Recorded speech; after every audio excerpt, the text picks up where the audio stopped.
Pues en su libro, No olvides a los niños, el doctor Wes Stafford comparte la historia que vivió en el colegio misionero en el África. Pero fueron esas experiencias vividas en ese internado los que pusieron en él una pasión para llegar a ser la voz que habla a favor de los que no pueden hablar. Él decidió ser eso en su vida. La voz que habla para los que no pueden hablar. Y esto lo llevó a ser el director o el CEO de una de las organizaciones cristianas más grandes a nivel mundial, que ayudan a los niños pobres. Se llama Compasión.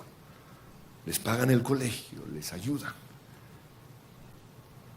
Él dice en su libro que él y su familia eran misioneros en África. Pero la misión a la cual pertenecían tenía como política que los hijos tenían que ser enviados a un internado para obtener, entre comillas, buena educación. Por eso cada marzo su papá hacía el viaje de 6 días para llevar a su hijo Wesley, con tan solo 6 años, y su hija Carol, de 8 años, al internado. Ahora, cuando oímos cosas como estas, en este tiempo pensamos, ¿cómo pudieron ser tan malos con sus hijos? Pero en los años 50, esto era algo que se hacía. Estas familias estaban dispuestas a pagar el precio de morir a familia, morir a sus hijos, a morir a todo para predicar el evangelio a los africanos. El colegio estaba ubicado en un lugar muy agradable sobre una colina en medio de la selva. Tenía árboles de guayaba y árboles de mango, pájaros, micos. Y había un parque en donde ellos podían jugar y una piscina para calmar el calor tropical. Los directores despedían a los padres diciéndoles que todo iba a estar bien. Pero los padres no se imaginaban el régimen de rigidez y disciplina que se aplicaba en ese lugar en donde habían dejado a sus hijos. Todo se castigaba. El mal comportamiento de los pupilos se castigaba con una regla grande. Y a veces hasta usaban el borde de la regla. Ahora, yo alcancé a ser azotado con una regla. 2 colegios en Funza tenían esa costumbre. Y no era una reglita así chiquita, no. Medía 1,50 m larga. Era gruesísima. Hasta el día de hoy recuerdo la profesora de historia, vestida con un saco negro con algo de blanco y una falda horrible. Yo estaba al frente de ella. Y no sé por qué ella abrió las piernas como para tomar impulso. Pero ella levantó la regla con las 2 manos. Y me iba a dar con las 2 manos. Y yo esperé. Pero cuando ya iba a darme, ¡pum!, le quité la mano y por poco la escalabra a la pobre. Entonces yo sé de qué está hablando él. Eso dolía. Ir al baño también lo decidía el profesor según su estado de ánimo, imagínense. Y por eso, pues, muchos que no aguantaban terminaban haciendo o orinándose ahí mismo en el salón, lo cual también era castigado. Pero Wesley recuerda que en una clase de inglés, por no pronunciar bien una palabra nueva, la profesora lo humilló delante de toda la clase. Lo agarró de la camisa y lo subió a donde ella estaba y le dijo: enuncia bien, pequeño idiota, y luego lo dejó caer al suelo. Él se arrastró hasta su silla y luego estaba tan asustado que se mojó los pantalones. Y él dice, lo que esta mujer no se imaginó fue el efecto que esas palabras tuvieron sobre él. Habían destruido su espíritu. Y a partir de ese día él pensó que a nadie le importaba lo que él tenía que decir.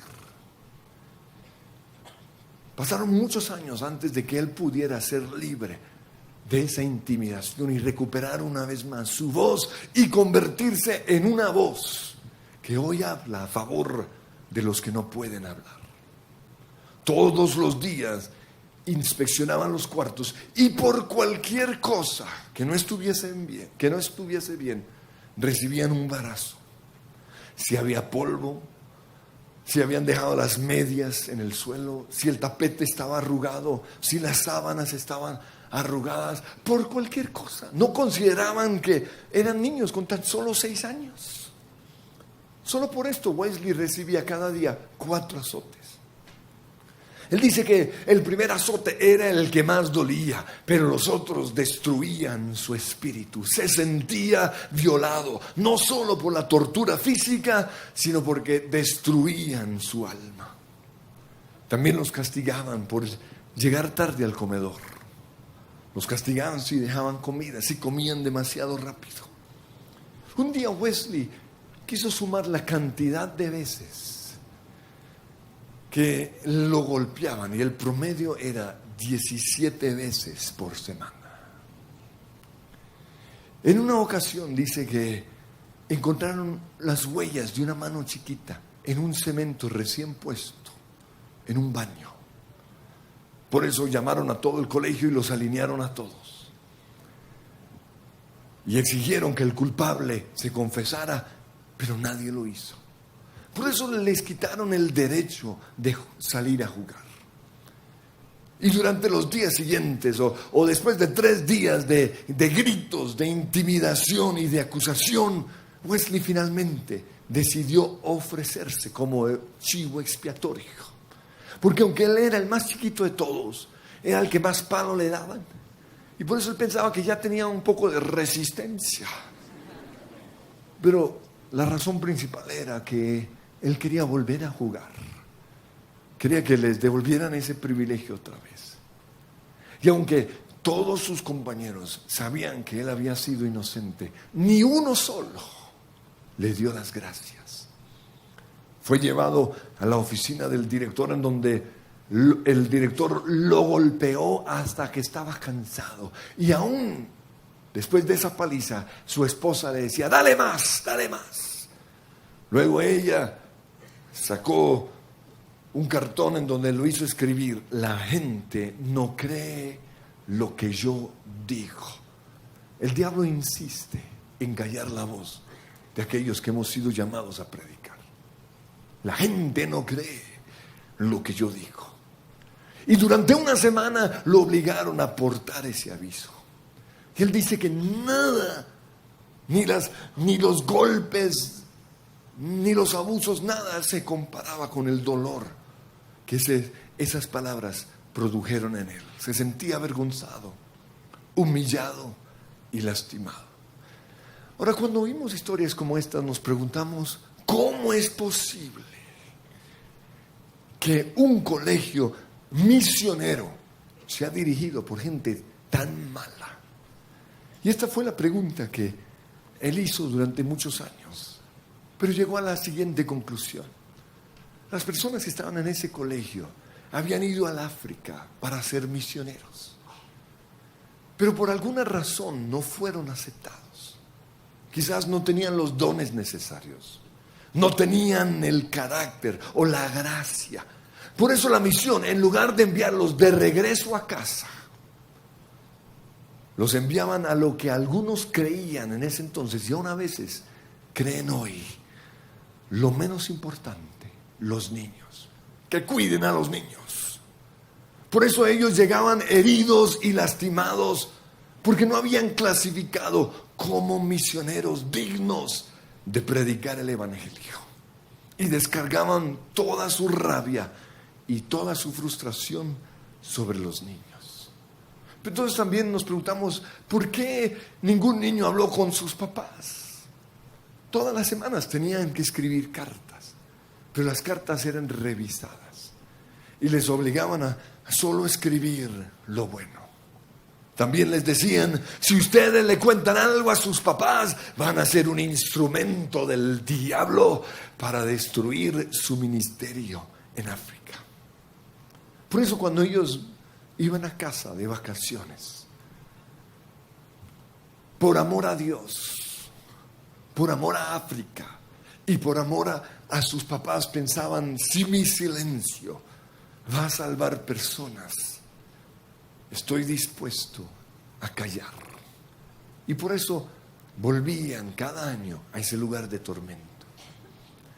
Pero además de la crueldad física y emocional, no existía protección del abuso sexual. Los niños mayores habían aprendido las mismas tácticas de sus mentores de intimidación y de temor. Y usando estas tácticas lograban que los niños chiquitos hicieran cosas indebidas, como acariciarlos. Su hermana le contó que el director en las noches entraba al cuarto de las niñas con su linterna, buscando qué niña estaba despierta. Y entonces se sentaba en su cama y decía, no puedes dormir, ven, te hago un masaje en la espalda. Y empezaba a masajearla y luego le decía, ahora da la vuelta. Ustedes podrán imaginar lo otro.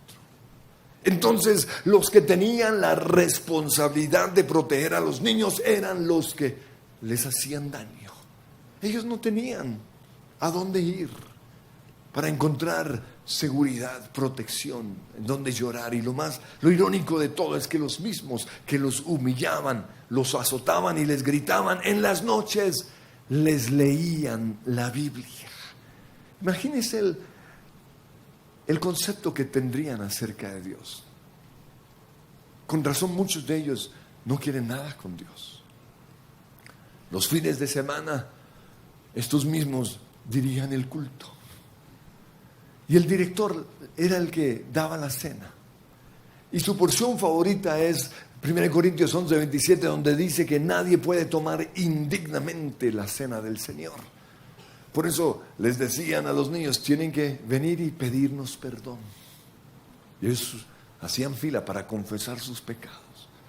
Pero Wesley dice que en ninguna sola ocasión ellos les pidieron perdón a los niños. Cuando Wesley cumplió 10 años, fueron a Estados Unidos durante un año. Podríamos decir un año de descanso. Y fue allí en donde él fue a un colegio normal. Pero después del año tenían que regresar una vez más a África. Y para bajar costos del viaje, los niños viajaban en avión y los papás en barco. Por eso todos los papás fueron al aeropuerto a llevar a sus niños. Y cuando llegó el momento de despedirse, Wesley agarró la cara de su mamá y le dijo, déjame verte, no quiero olvidar tu rostro. Y en ese momento él no supo qué pasó, pero de repente comenzó a llorar. Y en medio de un llanto incontrolable le dijo, por favor, no me obligues a regresar al internado. Es terrible, todo el tiempo nos pegan, me odian, te extraño a ti y a papá, tengo miedo, por favor, por favor. Su mamá lo abrazó y lloró con él, pero en ese momento tuvieron que entrar al avión.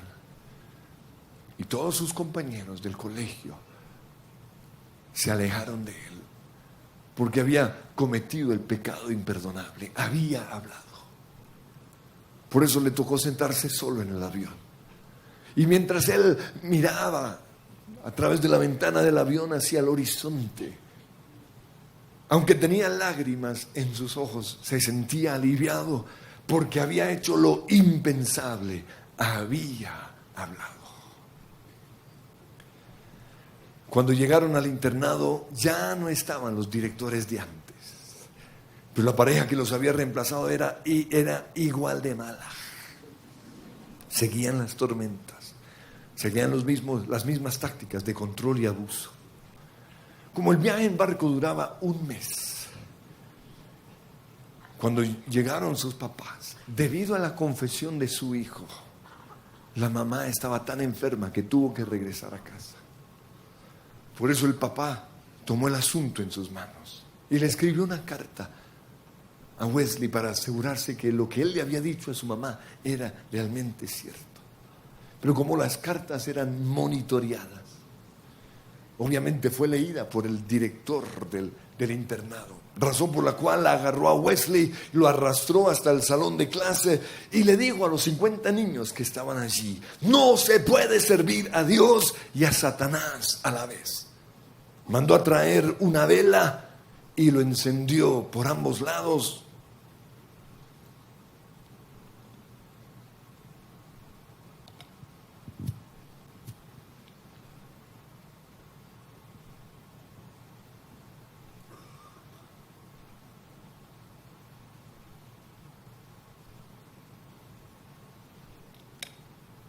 Y luego le digo a Wesley: ¿quieres servir a Dios y al diablo al mismo tiempo? Inténtalo a ver si puedes.